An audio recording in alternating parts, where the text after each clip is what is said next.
100% ایک انسانی بچے کی طرح تھا، پورا چہرہ، پورے پاؤں، مگر چہرے پر ایک شیطانی عمل نظر آ رہا تھا۔ ٹنڈل کو بال نے اس طرح کہیں بچے اپنی ہتھیلی پر رکھے اور وہ اس کی ہتھیلی پر اچھلنے کودنے لگے۔ جانتی ہے یہ کیا ہے؟ تیرے شریر میں میرا تھوک۔ یہ تو بہت چند ہیں، تیرے شریر میں میرے بہت سے بیر رہنے لگے ہیں۔ سن، میں تجھے کالے جادو کے کچھ گر بتاؤں گا، 3 چاپ کر لے، کیونکہ زیادہ کالے جادو جاننا عام آدمی کے لیے نہیں ہوتا۔ یا تو وہ سارا جیون میرے ساتھ رہے، میں اس کے پیٹھ پر اپنا ہاتھ رکھوں گا، اور اگر ایسا نہ ہو تو کوئی بھی کالا جادو جاننے والا کسی بڑے کالے جادوگر کے سامنے نقصان اٹھائے جائے گا۔ اچھا یہ بتا، تیرے دل میں کوئی ایسا جذبہ ہے جس کے منوانے کا تیرا دل چاہے، جسے تو ہر قیمت پر پورا کرنا چاہتی ہو؟ سفورہ نے کچھ لمحے سوچا، پھر جلدی سے بولی، ہاں ہے۔ تیرا کوئی دشمن جس نے تیرے ارادوں کو یا تیرے گھر بار کو یا تیرے کسی جاننے والے کو نقصان پہنچایا ہو اور تیرے من میں یہ خیال ابھرا ہو کہ اگر تجھے شکتی حاصل ہو تو تو اس سے بدلہ لے گی؟ ہاں ہے۔ اسے ہارون یاد آ گیا تھا جس نے اسے ٹھکرا دیا تھا، اور اسے ٹھکرا کر ایک معمولی لڑکی کو اپنی زندگی کا ساتھی بنا لیا تھا۔ سفورہ یہ داغ دل میں لیے لندن چلی آئی تھی۔ وہ اپنے وطن میں ہوتی تو یقیناً ہارون کو کوئی نہ کوئی نقصان پہنچاتی یا پہنچا چکی ہوتی، اور اس کے لیے چاہے اس نے کوئی بھی ذریعہ استعمال کیا ہوتا، لیکن لندن آنے کے بعد اس کی یہ خواہش سلگتی چنگاری کی شکل میں راکھ تلے دب گئی تھی، اور جب راکھ ہٹ جاتی تو چنگاری ابھر آتی اور پہلے سے کہیں زیادہ بھڑک اٹھتی ہے، اور اس وقت اس کے دل میں بدلے کی وہی چنگاری بھڑک اٹھی تھی۔ وہ ہے، اس کا نام ہارون ہے۔ اس نے میرے پندار حسن کو نقصان پہنچایا ہے۔ جس معمولی لڑکی کے لیے اس نے مجھے چھوڑا تھا، اس معمولی لڑکی کی میرے سامنے کوئی حیثیت نہیں ہے۔ تو سن، گرو دکشنا تو دے چکی ہے۔ ہم ان لوگوں سے بڑے خوش ہوتے ہیں جو ہماری بات مان لیں۔ پہلا چاپ تو آنے والے منگل سے کرے گی، 3 دن کا ہوگا۔ ساری رات تجھے یہاں مہان دھنی کے سامنے بیٹھ کر یہ چاپ پڑھنا ہوگا، پھر میں تجھے ایک دوسرا چاپ بتاؤں گا، اور اس کے بعد یہ سارے بیر تیرے قبضے میں ہوں گے جو تیرے شریر کے اندر ہیں۔ اس سے زیادہ میں تجھے اور کچھ نہیں دے سکتا۔ ان سے تو بڑے بڑے کام لے سکتی ہے۔ اور میری ایک بات اور سن لے، بدلے کی آگ میں جلتے ہوئے انسان کو عقل کا دامن ہاتھ سے نہیں چھوڑنا چاہیے۔ تو ایک اچھے خاندان کی مسلمان لڑکی ہے اور تجھے اپنا گھر بار بھی قائم رکھنا ہے۔ کہیں جلد بازی مت کرنا، یہ میری ہدایت ہے تجھے۔ جی مہاراج، ان کا کیا کروں؟ جانے دے انہیں، میرے پاس چھوڑ دے، یہ میری اور تیری اولادیں ہیں۔ ارے ابھی بھاگ جائیں گے یہ سب میرے بیر ہیں، سمجھ رہی ہے نا تو؟ بیر ہیں یہ سب میرے۔ ٹھیک ہے، چل اب تو مجھے میرا کام کرنے دے اور واپس اپنے گھر جا۔ سفورہ یہاں سے باہر نکلی، ایک جگہ پانی دیکھ کر رکی اور گھونٹ پانی پینا چاہتی تھی، مگر پانی میں اپنا چہرہ دیکھا تو چہرے پر خون لگا ہوا نظر آیا۔ اس نے وہ خون صاف کیا اور پھر اس پر پراسرار آشرم سے باہر نکل آئی، لیکن اسے یوں لگ رہا تھا جیسے ہوائیں ہلکی ہو گئی ہوں، زمین نیچی ہو گئی ہو۔ اس کی گاڑی کی رفتار ہوا کی طرح تھی، ایسا ہلکا وجود لگ رہا تھا اسے اپنا، جیسے پتہ نہیں اس نے کیا پا لیا۔ گھر پہنچ گئی، کسی کو اس نے کوئی خاص بات نہیں بتائی، بس ایک خوشگواریت میں ڈوبی ہوئی تھی۔ پھر رات ہو گئی اور وہ غسل خانے میں داخل ہو گئی۔ اسے اپنے مسامات کا خیال آیا اور وہ جسم پر ہاتھ پھیرنے لگی۔ کیسی حیرت انگیز بات تھی کہ اس کے جسم سے وہ ننھے ننھے بچے، او مائی گاڈ! اس نے اپنے مسامات پر ہاتھ پھیرا اور نہ جانے کیوں اسے اس طرح یہ ہاتھ پھیرنا اچھا لگا۔ کوئی 2-2.5 گھنٹے تک وہ یوں ہی ہاتھ پھیرتی رہی، پھر اچانک اسے اپنے بدن کے اس حصے کے مسامات کھلتے ہوئے محسوس ہوئے اور وہ آنکھیں پھاڑ پھاڑ کر انہیں دیکھنے لگی۔ ننھے ننھے انسانی وجود جن کی تعداد 3 تھی، جسم کے اس حصے سے نمودار ہو رہے تھے۔ پھر وہ اچھل کر باہر آ گئے اور اس کے ہاتھ کی کلائی پر بیٹھ گئے۔ سفورہ کی آنکھیں شدت حیرت سے پھٹ گئیں۔ وہ انہیں چہرے کے قریب کر کے دیکھنے لگی۔ بڑے چونٹیوں کے برابر یہ ننھے ننھے بچے اسے دیکھ کر مسکرا رہے تھے، سفورہ نے آہستگی سے کہا ہیلو، اور جواب میں اسے باریک باریک آوازیں سنائی دینے لگی جن میں اسے ہیلو ہیلو کہا جا رہا تھا۔ سفورہ خوشی سے دیوانی ہو گئی۔ تم بول سکتے ہو؟ ہاں ہم بول سکتے ہیں۔ کون ہو تم؟ تمہاری اولاد۔ تینوں نے بیک وقت جواب دیا۔ اولاد؟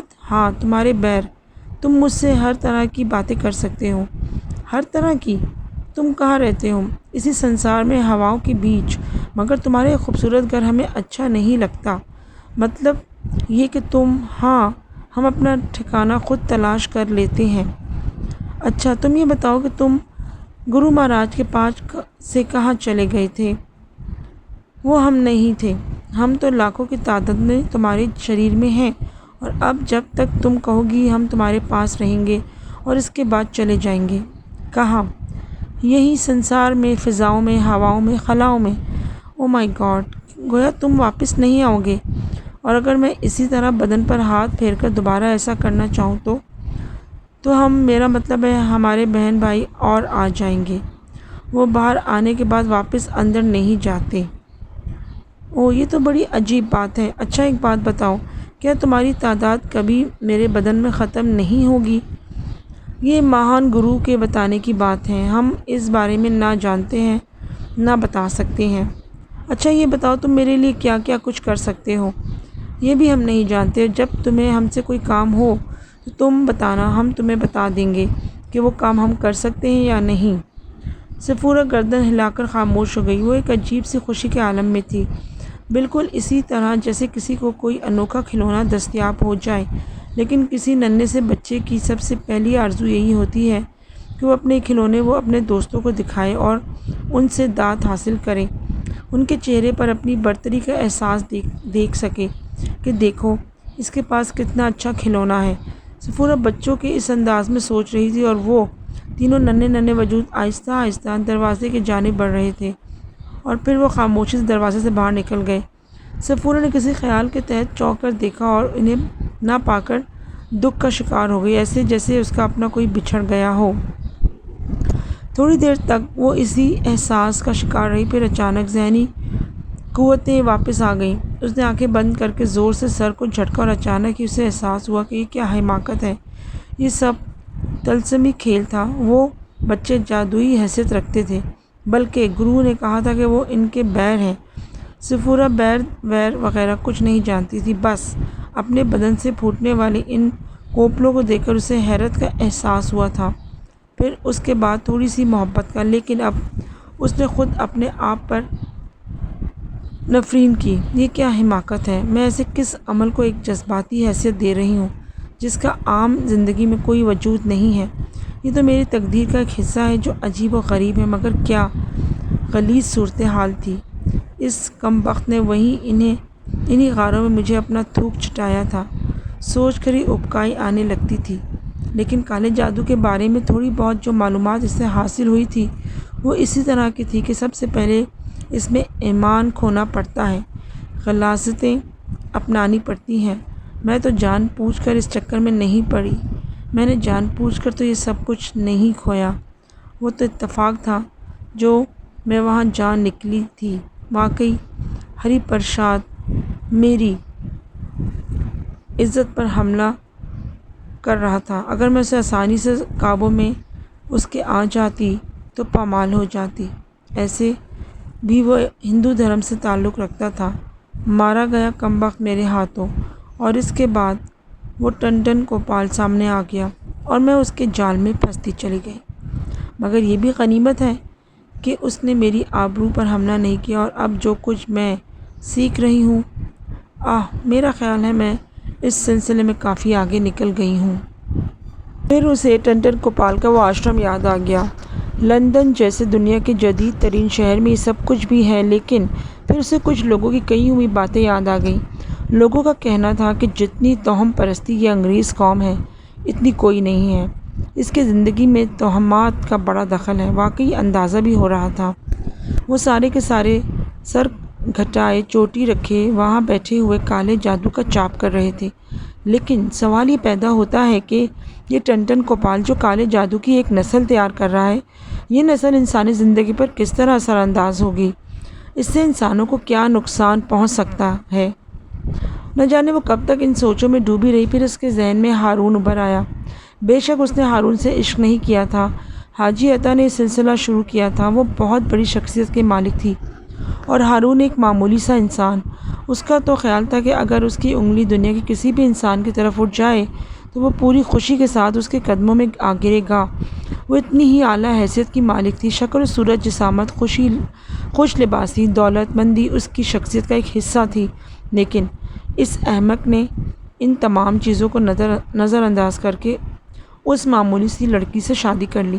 اور اب میں ٹنڈن گوپال کے سب کچھ سیکھنے کے بعد ایک مرتبہ وطن واپس ضرور جاؤں گی اور وہاں جا کر اس کو ملیاں میٹ کر دوں گی، اس کی زندگی کو تہہ بالا کر دوں گی۔ میں ایسا کروں گی اور میں ایسا کر سکتی ہوں۔ وہ آخری احساس کو دل میں بسا کر گہری نیند سو گئی اور پھر اس کے خوابوں کی دنیا آباد ہو گئی، جس میں اس کا اپنا وطن اور اس میں ہارون اور اس کی بیوی افشا۔ افشا سے بات کرنے کے بعد ہارون کسی حد تک پرسکون ہو گیا تھا۔ خیمے میں آ لیٹا اور اسے نیند آ گئی۔ بہت دیر تک کوئی خاص بات نہیں ہوئی، لیکن پھر خاص بات ہوئی۔ کچھ آوازیں آئیں اور پھر ہارون ایک دم چونک پڑا۔ ہر طرف ہو کا عالم طاری تھا، خاموشی کا راج تھا۔ خیمے میں مدھم روشنی جل رہی تھی۔ یہ روشنی ہارون نے جلا کر رکھی تھی۔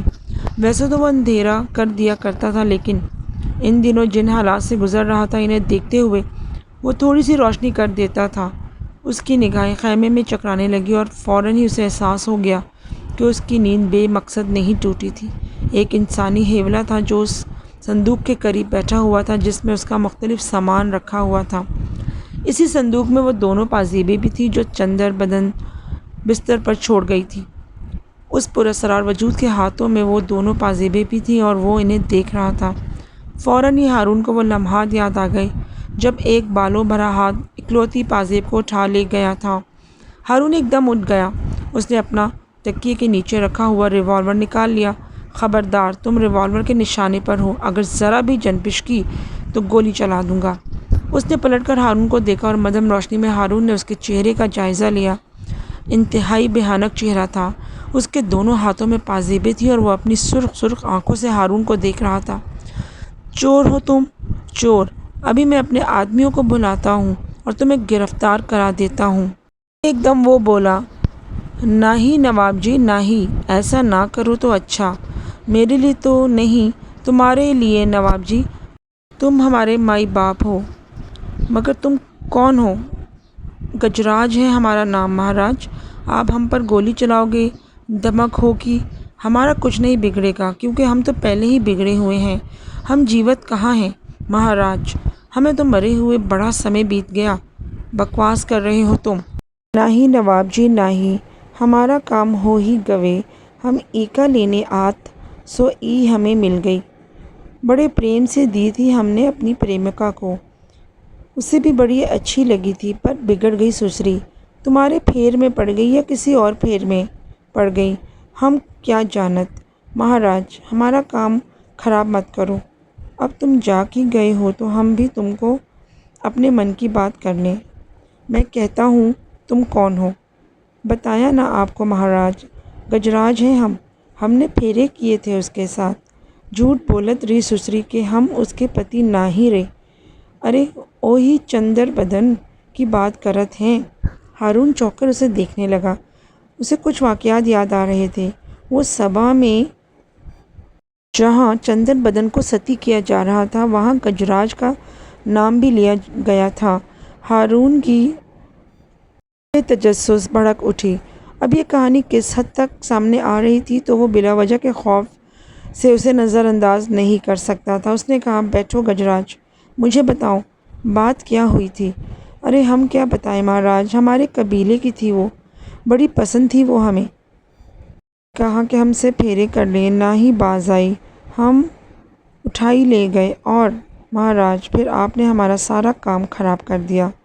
بڑے ہیں آپ مائی باپ، بڑے ہیں، پر چھوٹن کی بھی عزت ہوتی ہے مہاراج۔ دیکھو جو بیت گیا سو بیت گیا، اب ہمیں اپنا کام کرنے دو۔ تم نے اس دن اسے ستی ہونے سے بچا لیا مہاراج، ای تو تم ہی جانت رہو کہ تم او کے پتی نہ ہی رہو، پھیرے تو ہمارے ساتھ بھی نہیں ہوئے اس کے، پر کر لیں گے مہاراج۔ ہمارا شریر کا نہیں آتما کا رشتہ ہے اس سے مہاراج، ہماری آتما بھٹکتی رہے گی اگر آپ نے اسے ہمارے حوالے نہ کر دیا۔ لے جائیے مہاراج، آپ ان کا کرت رہو۔ اس نے پازیبو کی طرف اشارہ کر کے کہا، ٹھیک ہے لے جاؤ، میں تمہیں اس سے نہیں روکوں گا، مگر تمہاری کہانی میری سمجھ میں نہیں آئی۔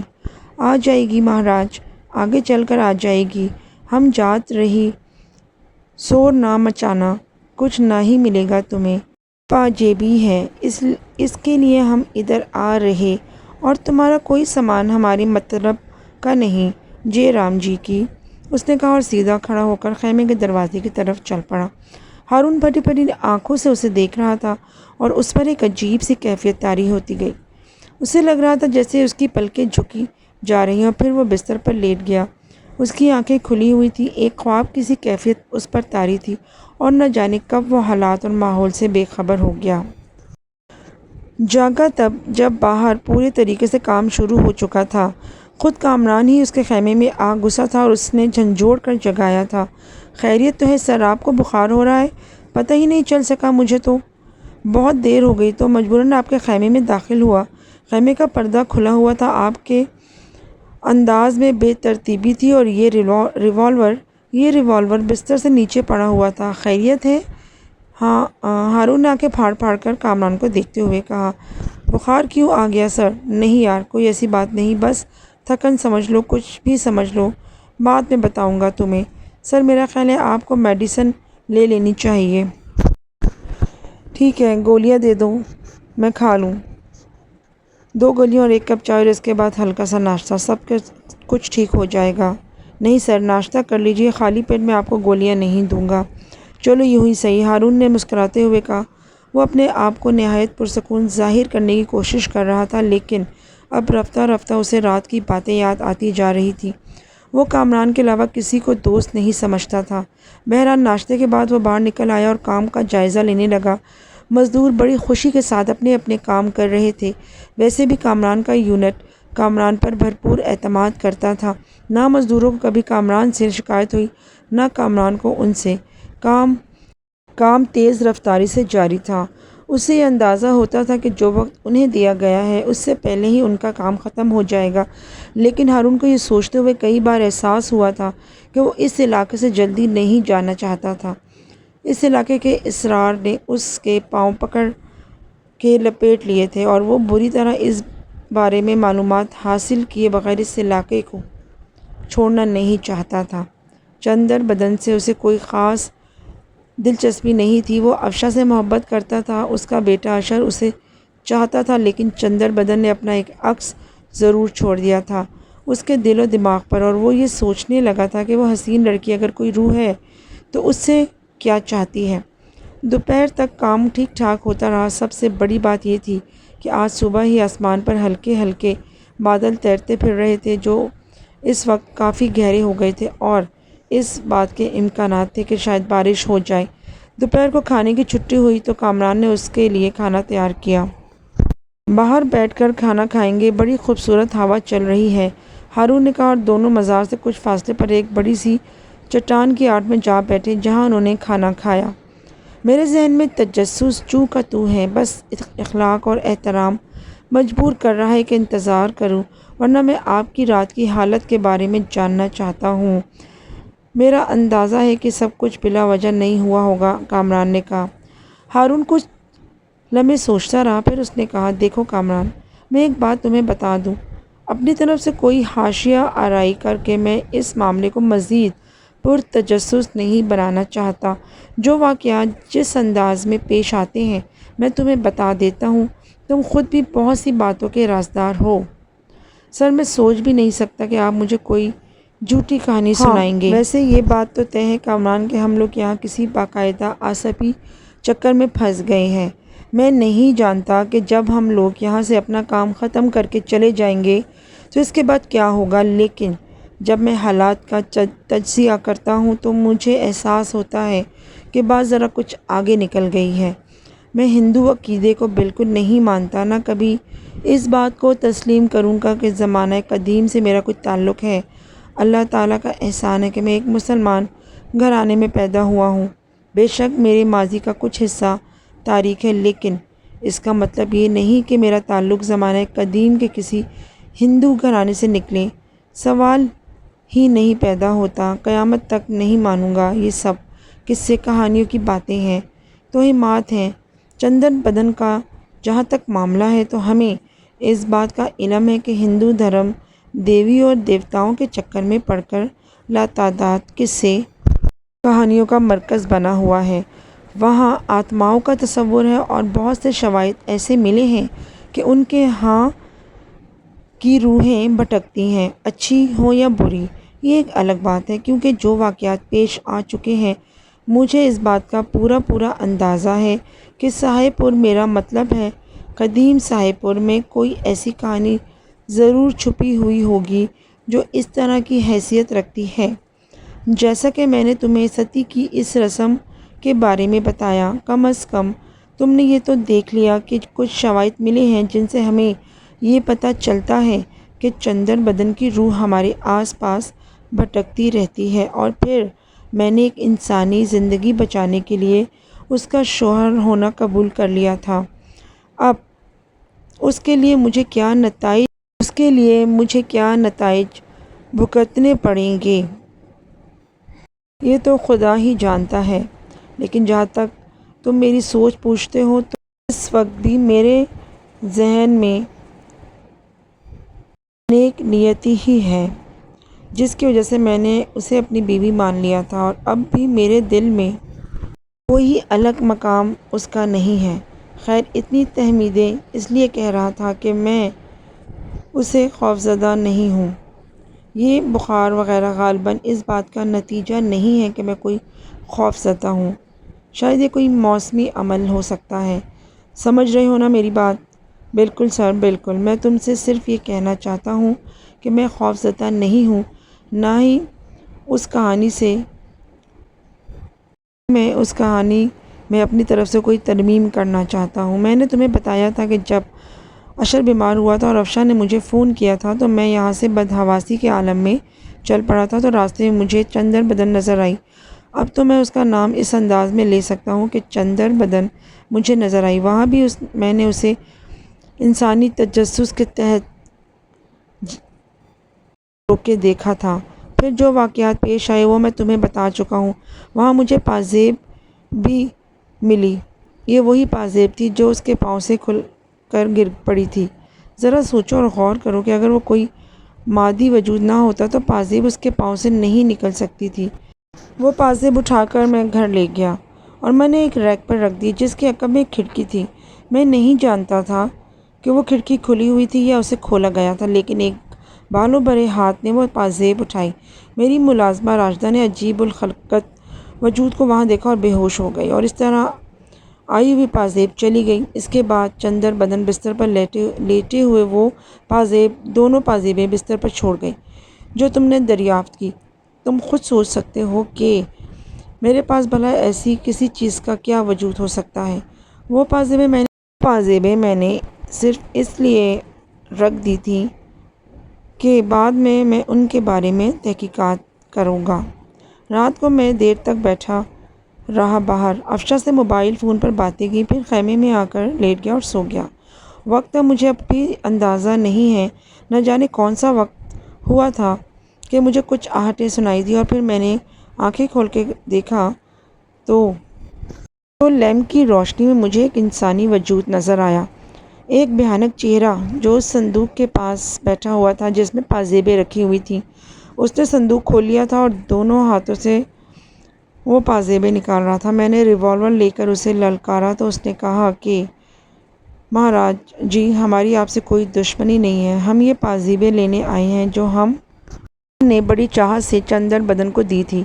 بابو جی، آپ ان کا کیا کرو گے؟ یہ ہمارا پریم ہے۔ دو چار اور باتیں کی اور اس کے بعد اس نے مجھے بتایا کہ اگر میں اس پر گولیاں چلاؤں گا تو بیکار ہے، کیونکہ وہ تو پہلے ہی مر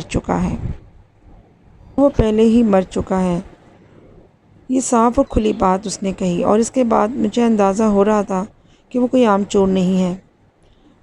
وہ پازیبے لے گیا اور پھر نہ جانے کب مجھ پر ایک غشی طاری ہو گئی۔ اب کم از کم یہ پراسرار قوتیں اتنا کچھ تو کر ہی سکتی ہیں۔ کامران حیرت سے آنکھیں پھاڑے ہارون کی یہ داستان سن رہا تھا۔ پھر اس نے سرسراتی ہوئی آواز میں کہا، کیا وہ پازیبیں غائب ہو گئیں؟ ہاں، ظاہر ہے وہ لے گیا۔ کامران نے خاموش ہو کر گردن جھکا دی۔ دیر تک وہ سوچتا رہا اور پھر بولا،